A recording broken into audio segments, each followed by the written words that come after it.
Muy bien, hermanos, vamos a retomar nuestro estudio de la carta de Pablo a los Efesios y para ello vamos a recordar que el apóstol Pablo escribe esta epístola haciendo énfasis en dos ideas. La primera de ellas, lo que Dios hizo, algo de lo cual el apóstol habla mayormente en los capítulos 1 al 3, y la segunda idea es lo que los creyentes deben hacer, es decir, lo que le corresponde hacer a todos los santos ahora que han conocido lo que Dios ha hecho por ellos en Cristo Jesús, algo de lo cual el apóstol habla mayormente en los capítulos 4 al 6. Ahora, además de ello, recordemos que el apóstol Pablo, para tratar estos dos énfasis, aborda varios temas doctrinales y prácticos. Pero, a pesar de la variedad de temas que trata en su carta, podemos ver que los argumentos y los pensamientos de Pablo giran en torno a una idea que unifica, recorre e incluye a todos los temas. Y es que el creyente está unido con Cristo, la unión del cristiano con Cristo. Y es teniendo esta idea en mente que el apóstol nos invita a contemplar esta carta a fin de que crezcamos en el conocimiento de Dios y de su gracia, reconociendo todo lo que Él ha hecho en el creyente y todo lo que le ha dado al creyente por medio de Jesús, para que a su vez el creyente se esfuerce en hacer todo lo que Dios le manda hacer y que ahora le es posible hacer gracias a su unión con Cristo. Bien, habiendo recordado estas cosas, ahora sí, les invito a abrir nuestras Biblias en la carta de Pablo a los Efesios, capítulo 4, para dar lectura a la sección que estaremos examinando este día. Dice así la palabra de Dios, partiendo del versículo 17 al 32. Esto pues digo y requiero en el Señor, que ya no andéis como los otros gentiles que andan en la vanidad de su mente, teniendo el entendimiento entenebrecido, ajenos de la vida de Dios por la ignorancia que en ellos hay, por la dureza de su corazón, los cuales, después que perdieron toda sensibilidad, se entregaron a la lascivia para cometer con avidez toda clase de impureza.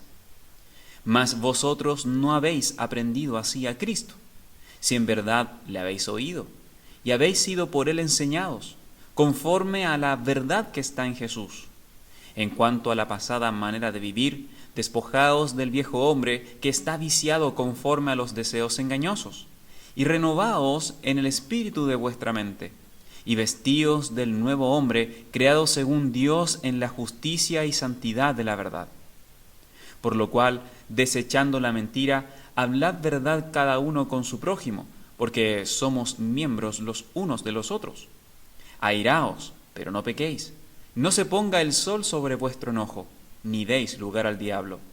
El que hurtaba, no hurte más, sino trabaje haciendo con sus manos lo que es bueno, para que tenga que compartir con el que padece necesidad. Ninguna palabra corrompida salga de vuestra boca, sino la que sea buena para la necesaria edificación, a fin de dar gracia a los oyentes. Y no contristéis al Espíritu Santo de Dios, con el cual fuisteis sellados para el día de la redención.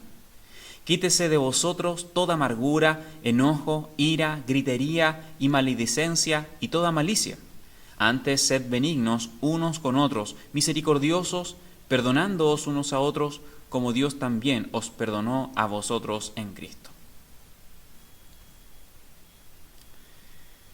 Intentando poner en práctica algunos principios de la serie que presentamos hace varios meses atrás, titulada Cómo estudiar la Biblia, ha sido nuestro hábito realizar estos estudios formulando diversas preguntas que nos ayuden a entender mucho mejor el sentido de lo que Pablo quería comunicar por medio de su carta.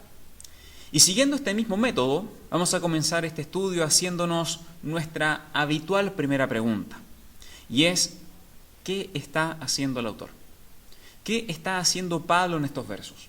¿Acaso Pablo está enseñando alguna doctrina? ¿Está respondiendo a alguna pregunta? ¿Está demostrando alguna verdad?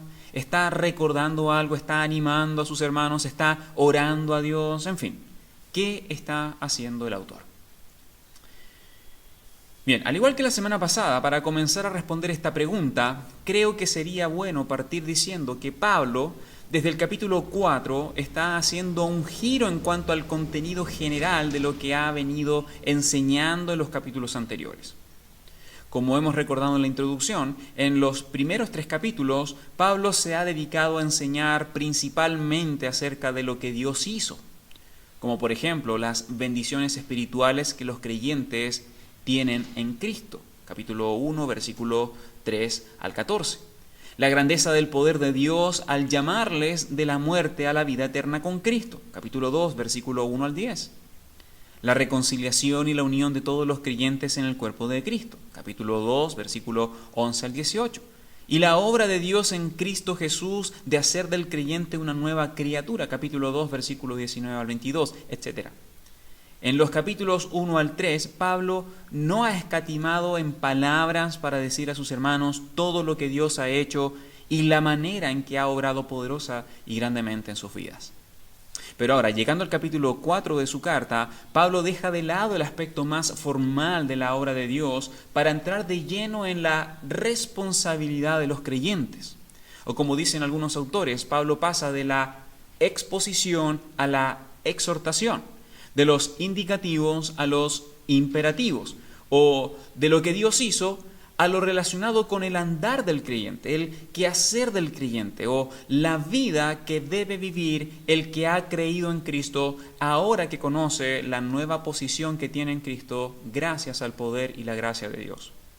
Y de hecho, hermanos, este nuevo énfasis en el quehacer del creyente es notoriamente evidente en el versículo 1, donde Pablo dice: yo pues os ruego que andéis como es digno al llamamiento que han recibido. Palabras que dice inmediatamente después de haber hablado sobre la obra de Dios en Cristo Jesús en la vida de sus hermanos. Y luego en el versículo 17 Pablo agrega: esto pues digo y requiero en el Señor, que ya no andéis como los otros gentiles.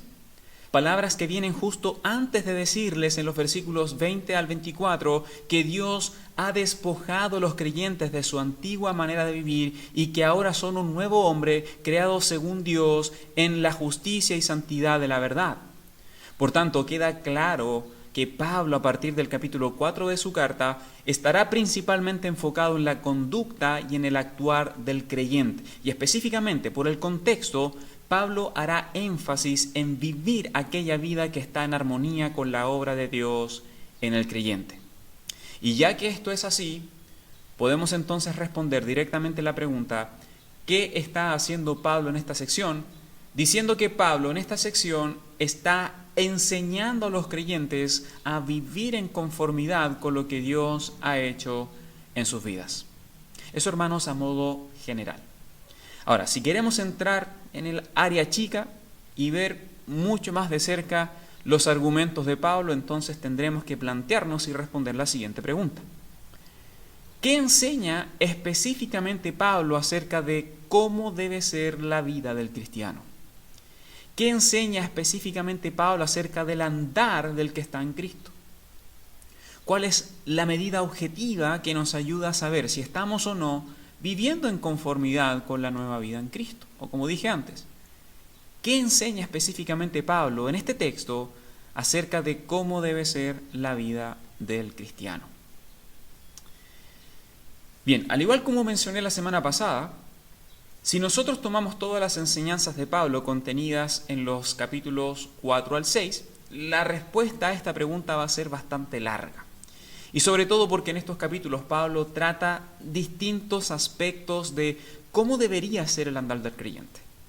E inclusive, en estos capítulos Pablo trata con bastantes detalles cómo debe ser la vida del creyente en relación con los distintos ambientes en los que se desenvuelve, como lo son la iglesia, el mundo, la familia, el trabajo, los conflictos, la comunidad, la lucha espiritual, etc. En los capítulos 4 al 6, Pablo trata varios asuntos sobre cómo debe ser la vida del creyente en sus distintos ambientes. Y de hecho, sin ir muy lejos, hace tan solo una semana atrás aprendimos que el interés de Pablo en los versículos 1 al 16 del capítulo 4 estaba puesto en la relación que los creyentes tienen con los otros miembros de Cristo. Y en cuanto a ese relacionamiento del creyente con la iglesia, aprendimos que los cristianos deben vivir de tal manera que reflejen unidad y crecimiento espiritual. Pero ahora, enfocándonos específicamente en la sección de los versículos 17 al 32, que es la sección que nos interesa esta semana, Pablo cambia su enfoque de la relación del creyente con la iglesia a la relación del creyente con el mundo. Y en cuanto a esa relación del creyente con el mundo, el apóstol les dice a los efesios que el andar del creyente debe ser consecuente con la vida y enseñanzas de Cristo y no con el andar de los incrédulos. Anden como han aprendido a Cristo y no como los otros incrédulos, les dice Pablo. La vida del cristiano debe andar en consonancia con la vida de Cristo y no con la vida de aquellos hombres que están sin Cristo. La vida de la iglesia debe reflejar a Cristo y sus enseñanzas y diferenciarse totalmente del vivir del que aún está muerto en sus delitos y pecados, lo cual, hermanos, es una verdad que Pablo presenta no con poca fuerza, por el contrario. Así como Pablo rogó a sus hermanos a vivir como es digno del llamamiento de Dios en el versículo 1, ahora el apóstol les dice que es Jesucristo mismo quien manda a los creyentes a vivir en este mundo de manera consistente con la vida y enseñanzas de Cristo y totalmente diferente a la vida de los incrédulos. Miren, fijémonos nuevamente en el versículo 17. Dice Pablo, esto pues digo y requiero en el Señor. O como leemos en la versión de la Biblia de las Américas, esto digo pues y afirmo juntamente con el Señor. Palabras, hermanos, con las cuales el apóstol está dejando muy en claro que lo que viene a continuación no es un consejo, no es una opción, ni es una buena idea que se le acaba de ocurrir a Pablo en ese preciso momento, sino que lo que está a punto de decir es más bien un requerimiento que viene directamente del Señor de la iglesia a su iglesia, de Jesucristo a sus discípulos, y es que ya no anden como los otros gentiles. Ya no vivan como los otros gentiles, refiriéndose, por supuesto, en términos de otros gentiles, a los miles y millones de hombres y mujeres que viven en este mundo, pero que no tienen una relación espiritual con Dios por medio de Jesús y que por tanto siguen muertos en sus delitos y pecados. No vivan como ellos viven, les dice el Señor por medio de su apóstol. En absoluto. No anden como aquellos que no han sido regenerados. Antes bien, vivan en conformidad con la vida que han aprendido de Cristo y las enseñanzas que han recibido de Él. Así que, hermanos, respondiendo a la pregunta, ¿qué enseña específicamente Pablo sobre cómo debe ser la vida del creyente en estos pasajes? Bueno, podemos decir que en estos versos Pablo enseña a los efesios que el andar del creyente en medio del mundo debe ser consecuente con la vida y las enseñanzas de Cristo y no con el andar de los incrédulos. La vida cristiana en medio del mundo, que es el ambiente en el cual Pablo está enfocándose en esta segunda mitad del capítulo 4, la vida del creyente en relación con el mundo debe ser un reflejo de lo que ha aprendido de Cristo y no un reflejo del viejo hombre que modelan los incrédulos. O dicho de otro modo, los creyentes deben vivir de tal manera que su andar en este mundo sea consecuente con el ejemplo y la obra de Cristo, lo cual, hermanos, directamente implica que el cristiano no debe vivir como los que no tienen a Cristo. El cristiano no debe vivir como el incrédulo. Ahora bien, creo que esta aseveración tan explícita naturalmente puede llevarnos a la pregunta, ¿y por qué? ¿Por qué Pablo enseña que los creyentes no debemos andar como los hombres en Cristo? ¿Por qué los creyentes debemos vivir distinto a los incrédulos? Hermanos, esta es una buena pregunta. Y hasta cierto punto de la vida cristiana creo que es indispensable para el sano crecimiento espiritual plantearla. ¿Por qué los creyentes no deben vivir como los incrédulos? ¿Por qué no tengo que vivir como era mi vida antes de conocer a Cristo? No sé si usted, hermano o hermana, ya se ha preguntado esto antes o si ya tiene certeza de una respuesta. Sin embargo, de igual modo creo que será muy útil anotar en sus apuntes que la respuesta a esta pregunta la podemos encontrar fácilmente en los versículos 17 al 24. En estos versículos usted podrá ver cómo es que Pablo argumenta con mucha fuerza la razón de que el vivir de los creyentes debe ser totalmente distinto al vivir de los incrédulos. Y de hecho, lo primero que notaremos al estudiar estos versículos es que Pablo enseña que el andar de los incrédulos no tiene ninguna relación con la vida, las enseñanzas y las verdades que los creyentes tienen en Cristo. El modo de vivir de los inconversos no tiene ninguna relación con la vida, las enseñanzas y las verdades que los creyentes tienen en Cristo. Ninguna relación. El andar del que no ha sido regenerado no tiene puntos en común con la vida de Cristo ni con la nuestra. Y en este sentido, las expectativas de Pablo son que una vez que sus hermanos reflexionen en cómo es ese andar del incrédulo, entiendan que ese modo de vivir está totalmente y completamente alejado de la vida que Dios desea que los creyentes vivan en Cristo. Ahora bien, si alguno se pregunta, y bueno, ¿cómo es el andar del incrédulo? Bien, leamos primero los versículos 17 al 19 y luego analicemos con algunos detalles en qué consiste la vida del incrédulo según lo que leemos. Dice el texto: Esto pues digo y requiero en el Señor, que ya no andéis como los otros gentiles que andan en la vanidad de su mente, teniendo el entendimiento entenebrecido, ajenos de la vida de Dios por la ignorancia que en ellos hay, por la dureza de su corazón, los cuales, después que perdieron toda sensibilidad, se entregaron a la lascivia para cometer con avidez toda clase de impureza. En primer lugar, respecto a los hombres que están sin Cristo, Pablo dice que ellos andan en la vanidad de su mente. Es decir, andan sin rumbo, sin propósito y sin frutos, porque su mente no regenerada les conduce a acciones y a cosas vanas, vacías y carentes de sustancia. Hermanos, los incrédulos viven una agenda de muchas actividades, es verdad. Pero al final, todas ellas entran en la categoría de lo trivial y sin sustancia, porque todo lo que desean en sus mentes, todo lo que buscan y todo lo que alcanzan, solo tiene un valor temporal. ¿Andan según lo que piensan en su mente? Sí, pero su mente, al no ser regenerada, solo les hace estar preocupados del aquí y del ahora y se vuelven incapaces de pensar en lo eterno o de encaminar sus vidas a lo que tiene valor más allá de esta vida. Andan en la vanidad de su mente. En segundo lugar, Pablo dice en el versículo 18 que los incrédulos tienen el entendimiento entenebrecido. Es decir, viven en una continua oscuridad e ignorancia espiritual. Están totalmente incapacitados para conocer y comprender las cosas de Dios y por lo mismo no viven conforme a la verdad, no buscan la verdad y si en algún momento se les habla de la verdad, la rechazan. Espiritualmente hablando, están ciegos. En tercer lugar, Pablo describe a los incrédulos en la segunda mitad del verso 18 como aquellos que viven ajenos de la vida de Dios por la ignorancia que en ellos hay, por la dureza de su corazón.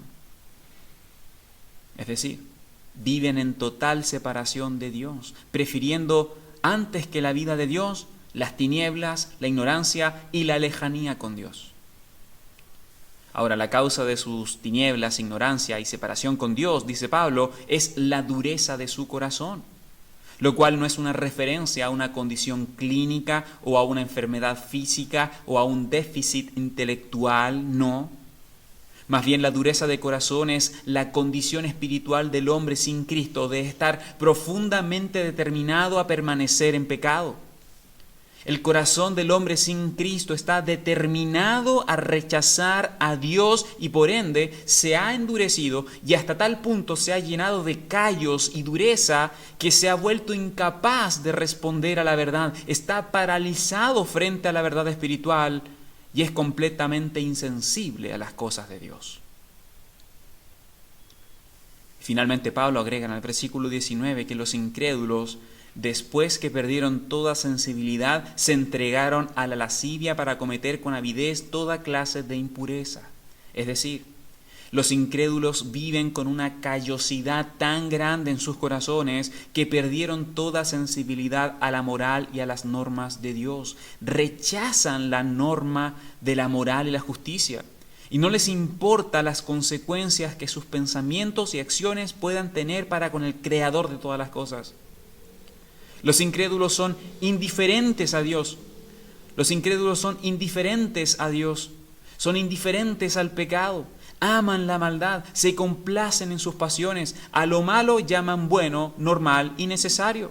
Y ya que Dios no está presente en sus mentes ni corazones no regenerados, llenan el vacío de su corazón con el profundo deseo de satisfacer sus propios deseos, lo cual les conduce inevitablemente a cometer toda clase de impureza. Así es el andar del incrédulo, hermano.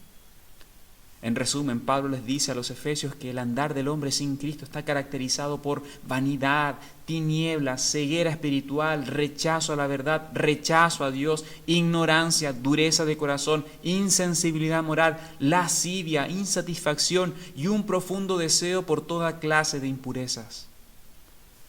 Lo cual, hermanos amados, no puede estar más lejos del ejemplo de Cristo y del propósito de la obra de Dios en nuestras vidas. Como dije antes, yo creo que Pablo escribió estos versículos con las expectativas de que una vez que sus hermanos reflexionen en cómo es el andar del incrédulo, entiendan que ese modo de vivir está totalmente y completamente alejado de la vida que Dios desea que los creyentes vivan en Cristo. Y espero que nosotros también los veamos de esta manera. El andar de los incrédulos no tiene ninguna relación con la vida cristiana, no tiene ninguna relación con la vida de Cristo ni con sus enseñanzas, ninguna. Lo cual va a quedar mucho más claro con lo que Pablo dice en el versículo que sigue a continuación.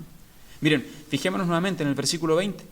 Mas vosotros no habéis aprendido así a Cristo.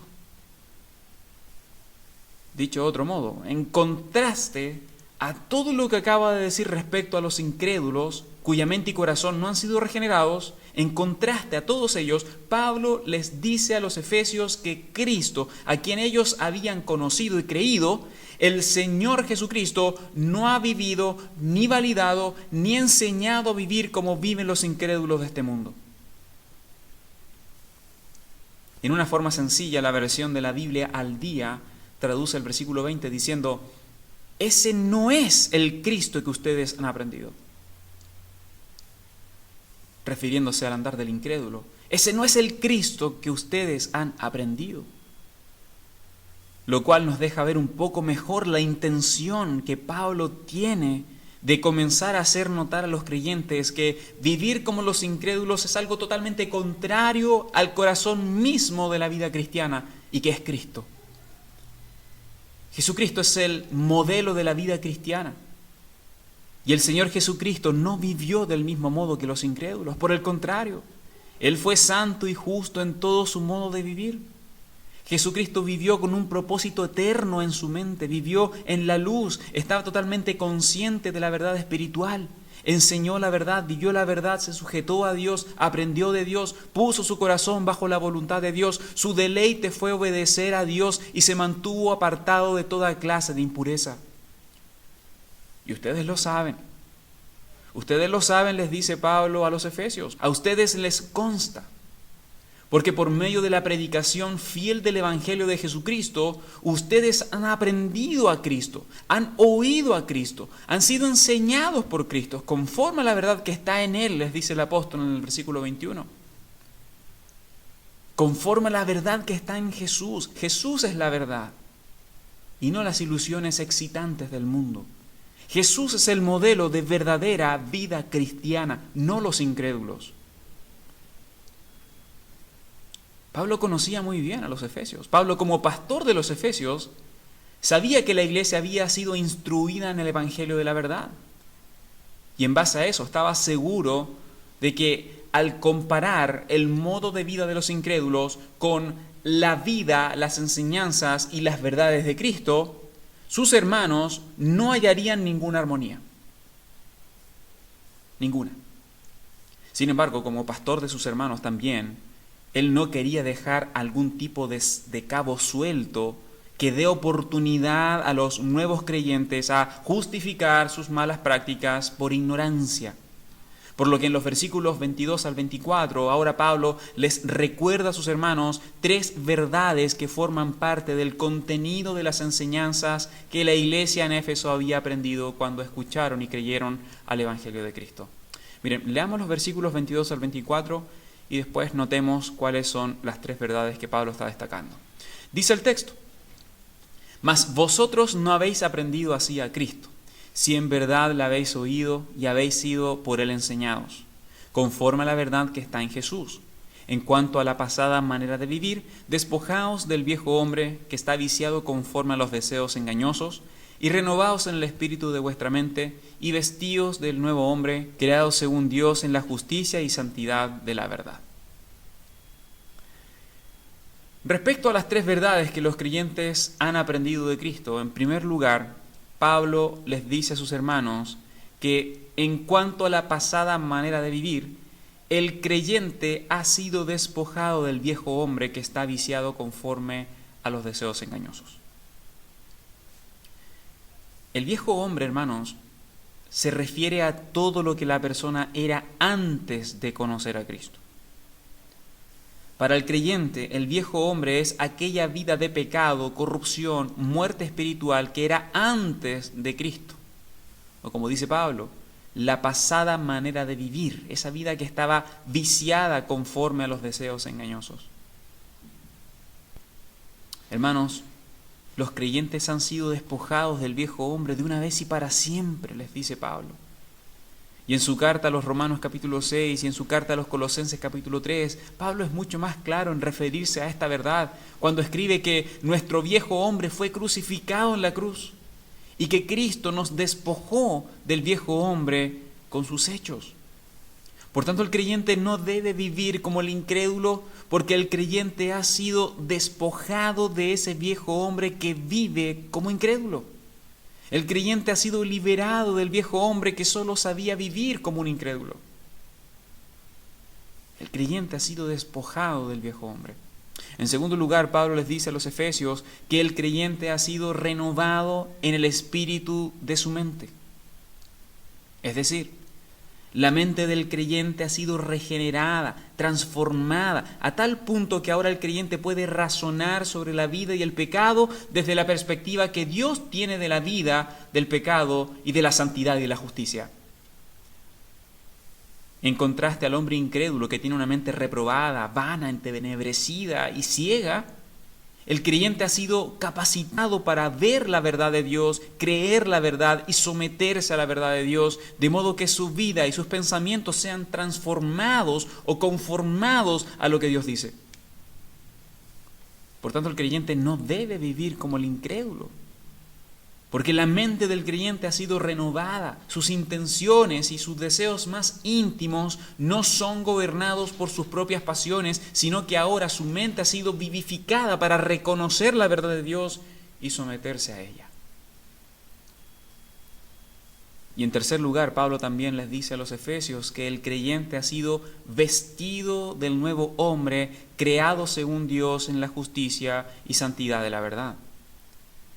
Es decir, el creyente es en Cristo una nueva creación de Dios. En Cristo el creyente es un nuevo hombre. No es una mejor versión de lo que era antes. No es una actualización del viejo hombre. No es un viejo hombre vestido de uno nuevo. Sino que el creyente en Cristo es una nueva criatura. Aquel que antes había permanecido en tinieblas, ignorante, endurecido, insensibilizado, esclavo de lo sensual, impuro y engañado por los deseos de la carne, ahora ha sido iluminado, ha sido enseñado en la verdad y es sensible al pecado. Y aunque en otro tiempo se había caracterizado por la maldad y el pecado, ahora en Cristo se caracteriza por la justicia y la verdad, porque ha sido creado de nuevo. Dios le ha creado semejante a sí mismo y ahora puede participar de la justicia y de la santidad. Lo que quiere decir, hermanos, que ahora el creyente puede vivir de manera recta para con los demás y en santidad para con Dios. Por tanto, por enésima vez, el creyente no debe vivir como el incrédulo porque ha sido vestido del nuevo hombre que es sensible al pecado y por naturaleza es perseguidor de la justicia y la santidad. Entonces, respondiendo a la pregunta, ¿por qué los creyentes no deben vivir como los incrédulos? Pablo les enseña a los efesios que el andar de los incrédulos no tiene relación alguna con la vida y las enseñanzas de Cristo. Y sobre todo porque la verdad que los creyentes hallan en Jesús es que ellos ya han sido despojados del viejo hombre, sus mentes ya han sido renovadas y ahora son una nueva creación de Dios en Cristo Jesús, o como les dice al final del verso 24, creados según Dios en la justicia y santidad de la verdad. Lo cual, hermanos, nos enseña que todos los que estamos en Cristo estamos totalmente capacitados para no vivir como el incrédulo, sino según como Dios nos ha creado. Y esto es, semejantes a Él en la justicia y santidad de la verdad. Muy bien. Entonces, hasta el momento hemos aprendido que en esta sección de los versículos 17 al 32, Pablo sigue exhortando a los creyentes a vivir en conformidad con la obra de Dios en sus vidas. Y específicamente, en cuanto a su relación con el mundo, el creyente no debe vivir como los incrédulos de este mundo, ya que la vida que ellos tienen carece de total cercanía con lo que Cristo ha modelado y enseñado, sino que en cambio el andar del creyente debe ser consecuente con la nueva creación que ahora es en Cristo y que tiene directa relación con la semejanza que tiene con Dios y con la vida de justicia y santidad. Ahora, sé que puede ser completamente normal que hasta este punto todo lo que hemos mencionado en este estudio pueda catalogarse de verdades demasiado abstractas si es que no somos capaces de ver en la práctica cómo es que se vive en el día a día, cómo es que se vive en conformidad al nuevo hombre que ha sido creado a semejanza de Dios en justicia y santidad. Y ya que no queremos tomar estas enseñanzas como algo meramente abstracto, tenemos que hacernos la siguiente pregunta. ¿De qué manera práctica se puede vivir en justicia y santidad en este mundo? Bien, la respuesta a esta pregunta, hermanos, la vemos en los versículos 25 al 32 de nuestro capítulo 4. 25 al 32 de nuestro capítulo 4. En estos pasajes, Pablo enseña que los creyentes, vestidos de una nueva naturaleza divina, no solamente están capacitados para no vivir como los incrédulos, sino que además están totalmente empoderados para vivir como una nueva criatura en este mundo. Hermanos, el punto de Pablo en estos versos es que los que fueron hechos a la imagen de Dios vivan en justicia y santidad en este mundo. Lo cual no quiere decir que habrá una ausencia total de pecado en sus vidas, para nada. Ni tampoco quiere decir que los creyentes ahora somos robots que se limitan a reaccionar de manera automática a los impulsos divinos de una nueva naturaleza, tampoco. Aunque Dios en su soberanía y poder hizo al creyente en Cristo una nueva criatura, Él también le manda que en las fuerzas del Espíritu Santo subyuguen los deseos pecaminosos que aún residen en sus cuerpos y que vivan como criaturas nuevas en sumisión a Cristo, su nuevo amo y Señor. Hermanos, el creyente es responsable de vivir en conformidad con la obra de Dios en sus vidas, sabiendo que en Cristo tienen todo lo que hace falta para hacerlo. Tienen el ejemplo de Cristo, tienen sus enseñanzas y por tanto la nueva vida en Cristo no es una teoría, no es un estado de la mente, sino que la nueva vida en Cristo es un nuevo andar práctico que se contrasta con la vida antigua. La nueva vida del creyente contrasta su antigua vida. Y de hecho, a continuación, vamos a notar en nuestro pasaje 5 contrastes que los creyentes debemos esforzarnos por trabajar y hacer evidentes en nuestras vidas. 5 contrastes. Siendo el primero de ellos, pasar de mentir a hablar la verdad. Pasar de mentir a hablar la verdad. Verso 25. Por lo cual, desechando la mentira, hablad verdad cada uno con su prójimo, porque somos miembros los unos de los otros. En este texto, hermanos, la mentira incluye aquí toda forma de insinceridad.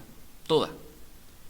Tanto si es manipular la verdad, como exagerar, o copiar en una prueba, o hacer trampa, o dejar de guardar una promesa, o traicionar la confianza, o adular, o manipular cualquier tipo de declaración con el propósito de sacar ventaja económica o social, en fin. Mentir incluye aquí todas estas cosas y mucho más.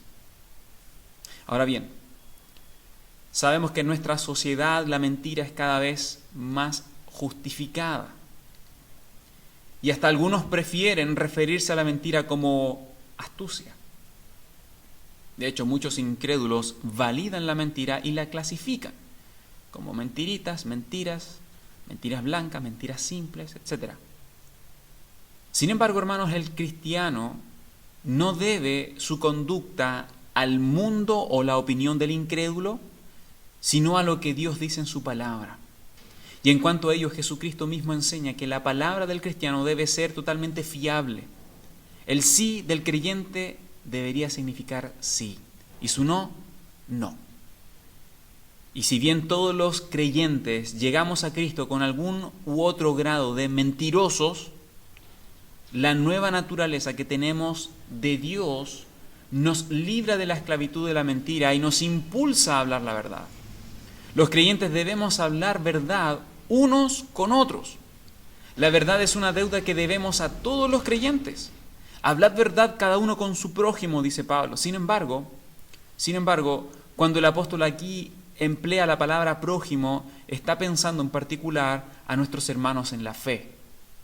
Y eso queda claro porque el motivo que da a continuación es porque somos miembros los unos de los otros, dice Pablo. Hermanos, es tan impensable que un cristiano mienta a otro como lo sería que un nervio en el cuerpo enviase deliberadamente un falso mensaje al cerebro, o que el ojo engañase deliberadamente al resto del cuerpo cuando se avecina un peligro. Eso no corresponde a un cuerpo sano, unido y creciente. Por tanto, los creyentes debemos trabajar en hacer evidente la nueva vida que tenemos en Cristo, dejando la mentira y procurando la verdad cada uno con su prójimo. El segundo contraste que los creyentes debemos lograr es pasar de ser iracundos a no pecar por causa de la ira. Versículo 26 y 27. Airaos, pero no pequéis. No se ponga el sol sobre vuestro enojo, ni deis lugar al diablo. El punto de Pablo con este versículo, hermanos, no es que los creyentes nunca se enojen, no es que la ira siempre sea pecado, no es que todos los problemas deben resolverse el mismo día, ni tampoco que el diablo es la causa de todos los conflictos entre los creyentes. No, en realidad no. El punto de Pablo es que la ira no gobierne nuestros corazones, mentes y acciones hasta el punto que lleguemos a pecar por causa de nuestro enojo. Ciertamente hay diversas circunstancias y razones que pueden justificar estar enojados, y eso no es pecado. Más bien, lo que está prohibido es que por causa de ese enojo o cualquier otro, uno termine pecando contra Dios y contra un hermano. De allí que la exhortación de Pablo es que no se ponga el sol sobre vuestro enojo, sabiendo que en la práctica la combinación ira más tiempo solamente ponen al creyente en riesgo de pecar y entorpecer la comunión con nuestros hermanos. Y aún más, dar lugar al diablo. Dar lugar al diablo. Es decir, una situación que no ha sido resuelta por causa de un enojo prolongado y que está tomando control de mis acciones y alejándome del arrepentimiento y del perdón, es solo una oportunidad para que el enemigo saque ventaja de esa situación y siembre más discordia entre los creyentes. Por tanto, hermanos, los creyentes debemos trabajar por hacer evidente la nueva vida que tenemos en Cristo, dejando la irascibilidad y poniendo límites precisos al enojo. El tercer contraste que los creyentes debemos procurar es pasar de robar a trabajar y dar con generosidad. Versos 27 y 28. El que hurta no hurte más, sino que trabaje haciendo con sus manos lo que es bueno, para que tenga que compartir con el que padece necesidad. Hermanos, creo que todos vamos a estar de acuerdo con que hay una multiplicidad de maneras en que alguien puede robar, lo cual incluye desde toda la gama de grandes hurtos hasta no pagar una mínima deuda. Sea como sea, todos ellos son pecados. Y por tanto, ninguna de las formas que adopte este acto de robar debe ser una opción para el que ahora está en Cristo. Y de hecho, aquí el contraste es claro. El hombre viejo roba y el hombre nuevo trabaja y comparte.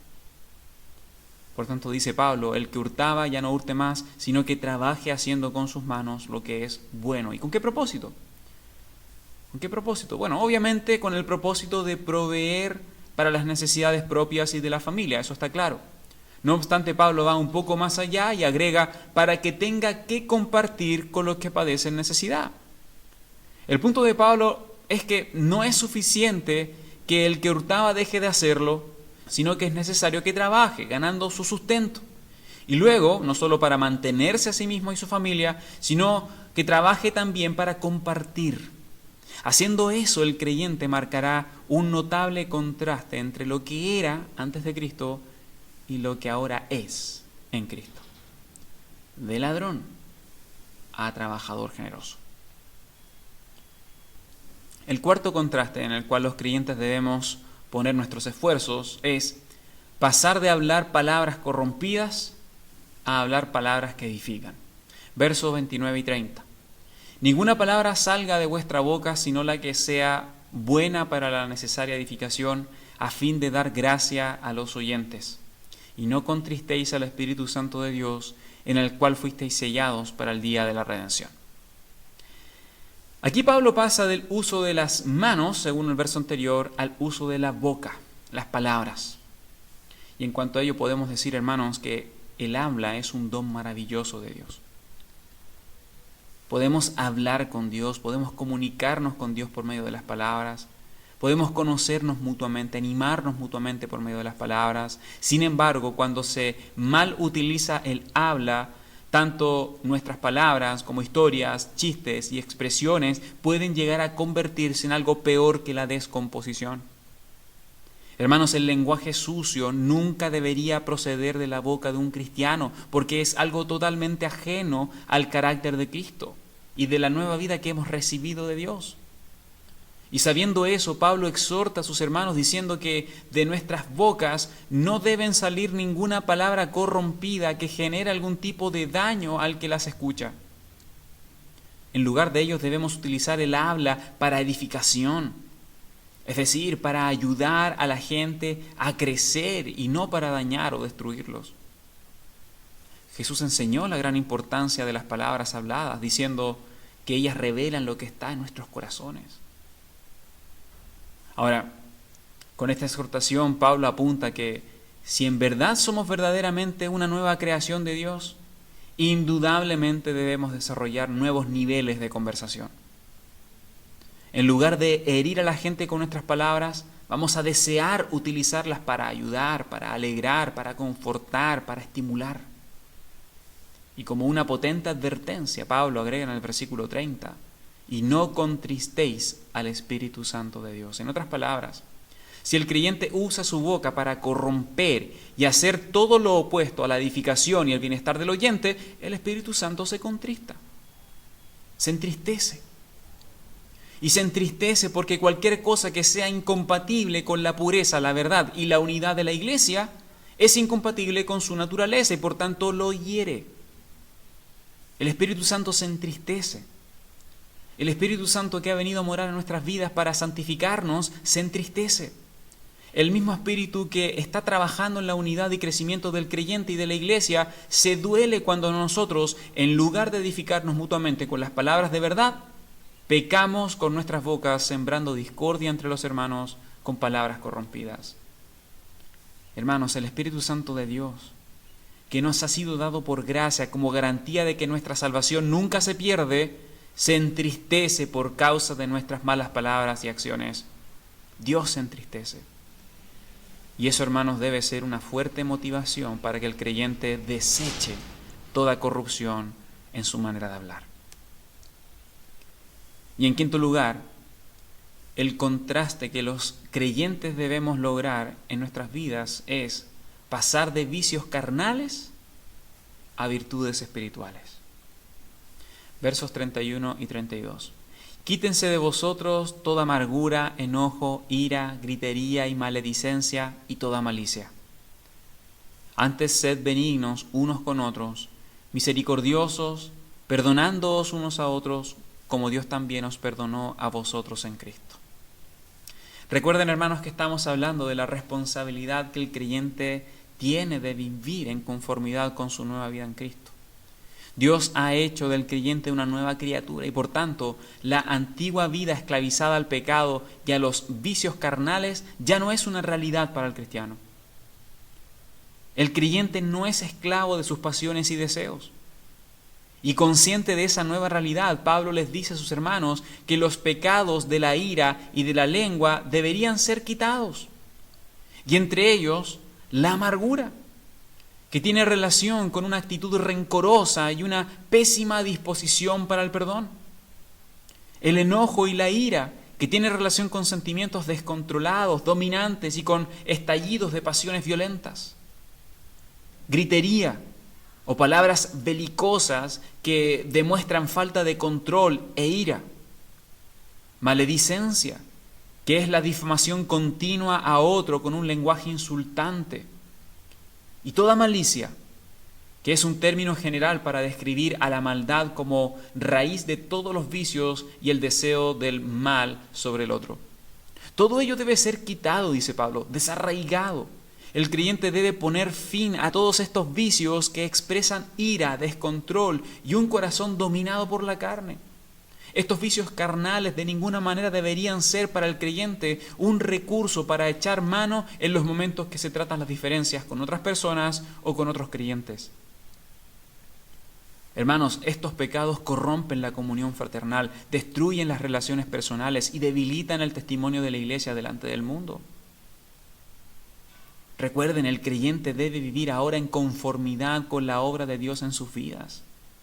Y la mejor manera de hacer los cambios es llenando inmediatamente nuestros corazones con acciones y virtudes espirituales, como por ejemplo los que escribe Pablo. Benignidad, que es el interés desprendido por el bien del otro. La misericordia, que es el amor, compasión y empatía ante las necesidades de los demás. Y el perdón, que es la virtud más básica en cuanto a reflejar el carácter de Cristo. Perdonar es pasar por alto las ofensas personales sin abrigar el deseo alguno de venganza. Y los creyentes debemos perdonar. Y debemos hacerlo sabiendo que el más grande ejemplo de perdón lo hallamos personalmente en Dios, quien perdonó todos nuestros pecados por medio del perfecto sacrificio ofrecido voluntariamente por Jesucristo. Así que respondiendo a la pregunta, ¿de qué manera práctica se puede vivir en justicia y santidad en este mundo? Bueno, en los versículos 25 al 32 del capítulo 4, vemos 5 formas de demostrar que ahora el creyente es naturalmente distinto a lo que fue en otro tiempo. Por lo que ahora, como nueva creación de Dios, puede marcar el contraste, pasando de mentir a hablar la verdad.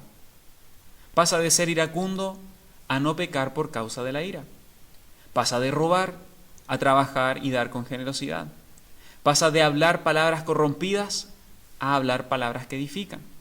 Y pasa de los vicios carnales que antes dominaban nuestras almas a virtudes espirituales que reflejan el carácter de Cristo que está siendo formado en nuestras vidas. Amén. Con esto, hermanos, hemos completado el estudio del capítulo 4. Y ahora, a modo de resumen general, podemos decir que en los primeros 16 versículos de este capítulo, Pablo enseña que los creyentes deben andar en conformidad con su nueva vida en Cristo, lo cual específicamente implica que, en relación a la iglesia, los creyentes deben reflejar la unidad que Cristo compró con su sangre y crecer espiritualmente por medio de la edificación mutua en la verdad. Y luego en los versículos 17 al 32 de este mismo capítulo, Pablo continúa su enseñanza de la vida cristiana práctica, diciendo que en relación con el mundo, el andar del creyente debe ser consecuente con la vida y las enseñanzas de Cristo y no con el andar de los incrédulos. Porque como hemos aprendido, todos los creyentes en Cristo somos una nueva criatura creados según Dios en la justicia y santidad de la verdad. Bien, vamos a quedar hasta acá con el estudio, pero antes permítanme compartir con ustedes algunas preguntas de reflexión para nuestras vidas.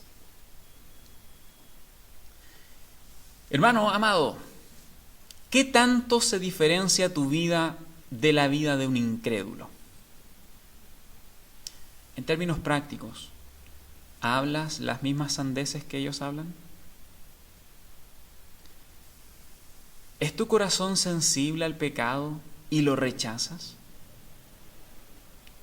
¿Resuelve los conflictos como ellos naturalmente lo harían, con gritos, enojos y rencor? ¿Resuelve los conflictos perdonando como Dios te perdonó a ti en Cristo? Hermana, ¿qué tan consciente estás de tu deber de vivir en conformidad con la obra de Dios en tu vida? ¿Estás consciente de que Dios te ha hecho una nueva criatura en Cristo y en consecuencia ya no eres esclavo del pecado? ¿Estás consciente de que puedes glorificar a Dios luchando contra el pecado y siguiendo el ejemplo de Cristo?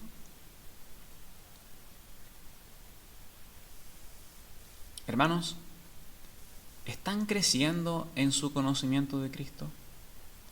¿Están creciendo en su conocimiento de la vida y las enseñanzas de Cristo? Y luego, ¿están viviendo de acuerdo al conocimiento de la vida y las enseñanzas de Cristo? Muy bien, la próxima semana continuaremos con el estudio del capítulo 5 de la carta de Pablo a los Efesios.